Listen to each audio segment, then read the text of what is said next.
কেউ যদি সামাজিক যোগাযোগ মাধ্যম ব্যবহার করে কোনো ধরনের গুজব ছড়ায়, তাহলে সেই গুজবগুলোকে প্রতিরোধ করার জন্য সরকার সাধ্যমতো চেষ্টা করে যাচ্ছে। আপনারা দেখেছেন যে আমরা আমাদের প্রেস উইং থেকেও আমরা একটা আলাদা একটা পেজ খুলেছি, যেখানে আমরা চেষ্টা করছি যে আপনাদেরকে সঠিক তথ্যটা দেওয়ার জন্য, যাতে কেউ কোনো বিভ্রান্তি ছড়াতে না পারে।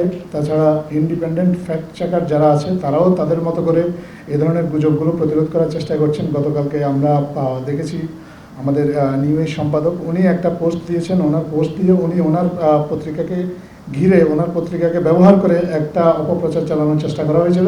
উনি এই বিষয়টা ক্ল্যারিফাই করেছেন। তো আমরা এরকম আশা করব আরও যারা আছেন, সমাজের সচেতন যারা আছেন, তারা সত্যটা তারা যদি তাদের নজরে আসে, তারাও প্রকাশ করবেন তাদের ব্যক্তিগত সামাজিক যোগাযোগ মাধ্যমের যে প্ল্যাটফর্মগুলো আছে সেখানে। এটা আসলে একটা সম্মিলিত প্রয়াস হতে হবে। সরকারের একার পক্ষে এই ধরনের গুজবের সাথে ফাইট করা খুব কঠিন। তবে যদি নাগরিক সমাজের পক্ষ থেকে যদি সহযোগিতা আসে, তাহলে গুজব ছড়িয়ে বা অহেতুক আতঙ্ক ছড়িয়ে কেউ আসলে সমাজে কোনো ধরনের অস্থিতিশীলতা সৃষ্টি করতে পারবে না বলে আমরা বিশ্বাস করি।